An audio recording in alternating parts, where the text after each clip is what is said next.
Hello welcome back. तो आज से हम एक नया टॉपिक डिस्कस करेंगे आज की इस वीडियो में, जो कि हमारे पास है रूल फॉर इलेक्ट्रॉनिक कॉन्फ़िगरेशन। तो इलेक्ट्रॉनिक कॉन्फ़िगरेशन के बारे में हमें एक चीज़ का तो आइडिया है कि कोई भी एटम हो, कोई भी एलिमेंट हो, तो उसके अंदर कोई न कोई तादाद में इलेक्ट्रॉन्स मौजूद होते हैं और उन इलेक्ट्रॉन्स को हमने फिल करनी है सब शेल के अंदर। ठीक है जी?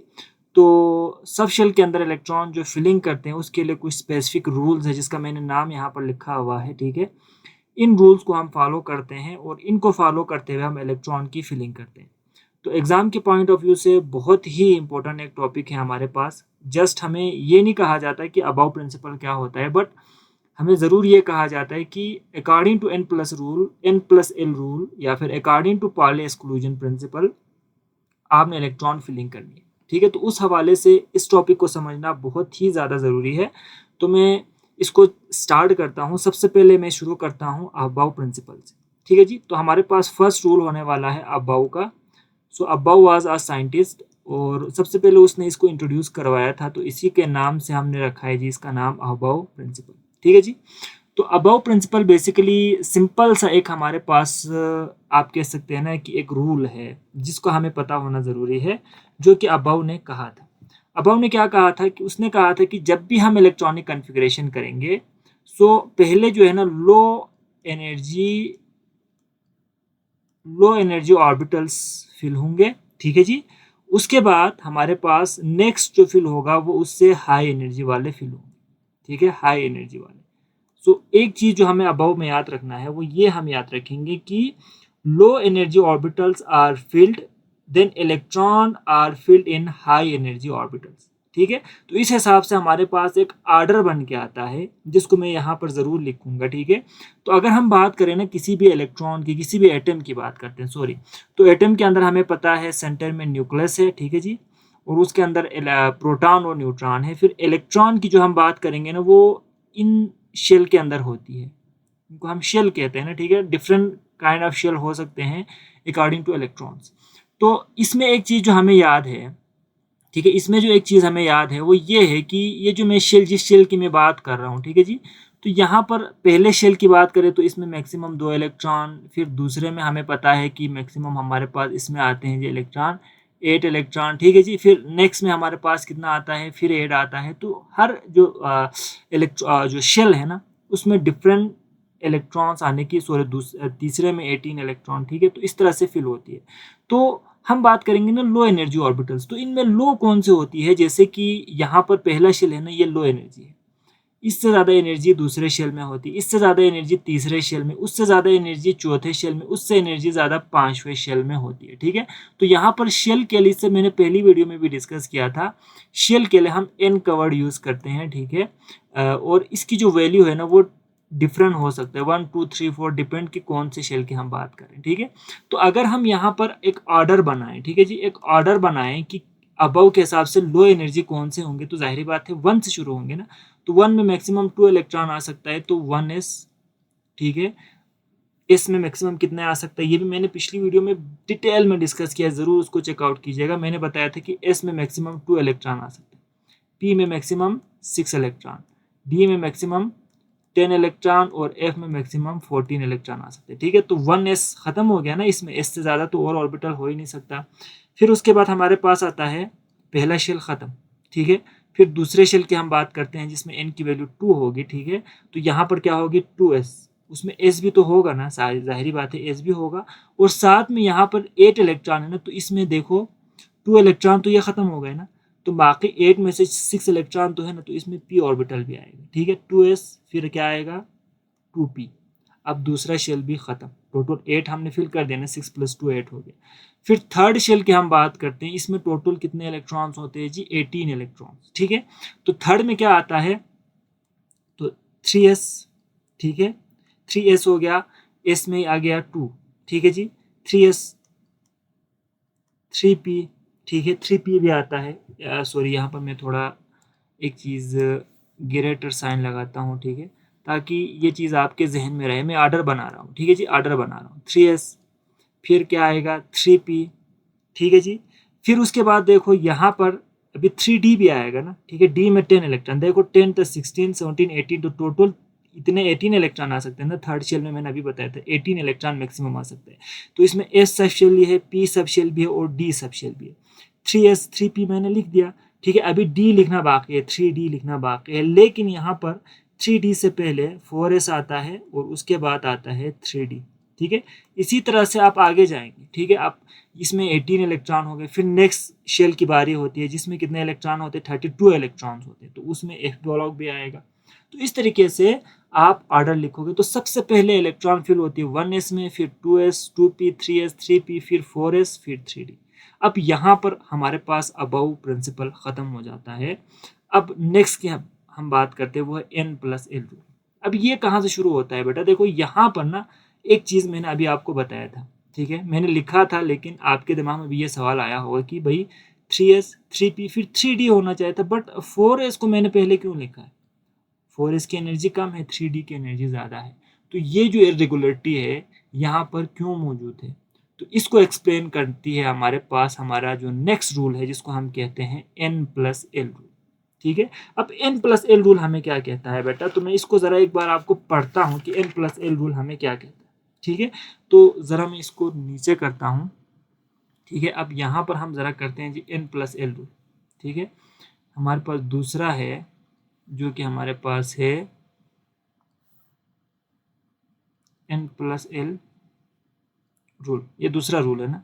तो ये यहाँ से शुरू होता है। n+l रूल हमें क्या कहता है, n+l रूल हमें ये कहता है कि हमारे पास हायर दी n+l वैल्यू, ठीक है जी। यहाँ पर क्या कहता है, higher the n+l value higher will be the energy of orbital, higher will be the energy of orbital. अब इसको समझना है बेटा, यहाँ पर मैंने क्या चीज़ आपको डिस्क्राइब करने की कोशिश की है। देखो जितना n+l वैल्यू ज़्यादा होगी उतना है उसकी एनर्जी भी ज़्यादा होगी, यानी वो हमेशा बाद में फिल होगा। एनर्जी ज़्यादा होगा मतलब बाद में फिल होगा ना। जिसकी एनर्जी कम होती है वो पहले फिल होता है और जिसकी एनर्जी ज़्यादा होती है वो बाद में फिल होता है, ठीक है। तो n+l रूल क्या कहता है, जिसकी n+l वैल्यू ज़्यादा होगी उसकी एनर्जी भी ज़्यादा होगी, यानी वो बाद में फिल होगा। मतलब ये है कि 3d की जो n+l वैल्यू है ना वो ज़्यादा है as compare to 4s। That's why 3d पहले फिल बाद में फिल होता है और 4s पहले फिल होता है। अब यहाँ n+l से क्या मुराद है, तो n को मैंने आपको समझा दिया था। n means number of shell, ठीक है जी। पहला शेल हो तो 1, सेकेंड शेल है तो 2, फिर 3, फिर 4 एंड सो ऑन, आगे तक चला जाएगा, ठीक है। जितने उसमें शेल है उसी हिसाब से n होगा। अब ये l क्या है, l को हम कहते हैं ना, मैं पिछली वीडियो में पूरा डिस्क्राइब किया था। l से मुराद है ना अज़ीमुथल क्वांटम नंबर, और l की वैल्यू कहाँ से शुरू होती है, 1 2 0 1 2 3 यहाँ से शुरू होती है, ठीक है। इसका क्या मतलब है, अगर l की वैल्यू 0 होगी इसका मतलब है ये s सब शेल होगा। ये सब शेल यानी ऑर्बिटल्स की बात करता है अज़ीमुथल, ठीक है।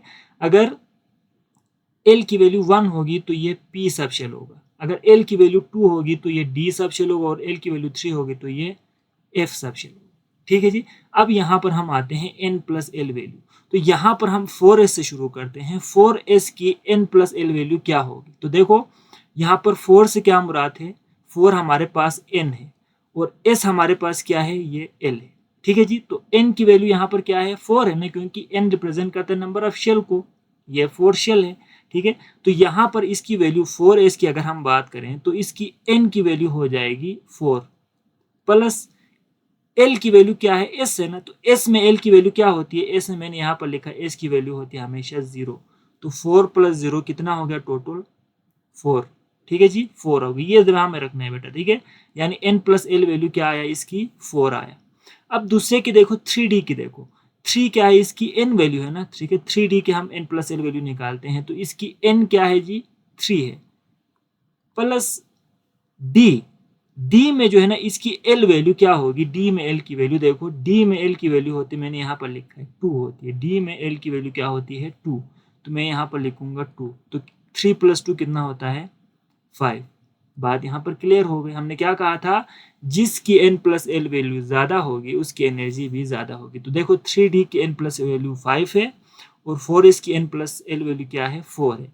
तो इसकी 4 कम है, 5 ज़्यादा है, तो इसकी भी एनर्जी भी क्या होगी, ऑब्वियसली बात है, अगर n+l वैल्यू ज़्यादा होगी तो एनर्जी भी ज़्यादा होगी, इसकी एनर्जी क्या होगी, इसकी एनर्जी लो होगी। इसका मतलब है 4s पहले फिल होगा, फिर क्या होगा, 3d फिल होगा। तो n+l वैल्यू बेसिकली पूरा यही कंसेप्ट को एक्सप्लेन करता है कि हमारे पास किसकी एनर्जी कम होगी और किसकी एनर्जी ज़्यादा होगी, वो डिपेंड किस पे कर रहा है, इस वैल्यू पे। n से मुराद है नंबर ऑफ शेल्स, ठीक है, मैं यहाँ पर लिख के भी रखता हूँ, अगर आपने नोट करना है तो ये शेल, और l क्या होती है हमारे पास, सब शेल है, इसको कहा जाता है ऑर्बिटल्स। ठीक है बेटा, अब जरा हम नेक्स्ट की तरफ जाते हैं। ठीक है जी, नेक्स्ट की तरफ जाते हैं, ज़्यादा टाइम हम नहीं लेंगे, नेक्स्ट की तरफ हम जाएंगे। वो हमारे पास है तीसरा रूल। ठीक है जी, तीसरा रूल हमारे पास आता है, और उस रूल को हमने क्या बताया था भाई, हमने ऊपर लिखा था, उसको हम कहते हैं जी पाउली एक्सक्लूजन प्रिंसिपल। ठीक है जी, मैं यहाँ पर लिखता हूँ पाउली एक्सक्लूजन प्रिंसिपल। सबसे बेसिक जो था ना हमारे पास, सबसे बेसिक जो आपको समझना था वो n+l रूल, बाकी तमाम चीज़ें आसान है। अब जो पाउली एक्सक्लूजन मेथड है हमारे पास, या प्रिंसिपल सॉरी, वो हमें क्या कहता है, जस्ट मैं सिंपल अल्फाज में आपको बताता हूँ। पाउली हमें ये बताता है ना कि कोई भी इलेक्ट्रॉन किसी भी अगर सब शेल में होगा, सब शेल मीन ऑर्बिटल में होगा, ठीक है, तो उस ऑर्बिटल में एक इलेक्ट्रॉन अगर क्लॉकवाइज मूव कर रहा होगा ना, क्लॉकवाइज, ठीक है, यानी क्लॉकवाइज मूव कर रहा होगा, तो दूसरा इलेक्ट्रॉन हमेशा एंटी क्लॉकवाइज मूव करेगा। बस ये आपने याद रखना। मिसाल के तौर पर ना, मैं यहाँ पर एक ऑर्बिटल ड्रा करता हूँ, पिछली वीडियो को ज़रूर देखना है बेटा, इसको चेक करने से पहले, ठीक है। ये मैंने ड्रा की है पी की, ठीक है, तो ये हमारे पास px, ये py, pz, तीनों की एनर्जी इक्वल होती है, ठीक है। अब यहाँ पर अगर मैं यहाँ पर 2 इलेक्ट्रॉन फिल कर दूँ फॉर एग्जाम्पल, ठीक है जी, मैं ज़रा 2 इलेक्ट्रॉन फिल कर देता हूँ यहाँ पर, ठीक है जी।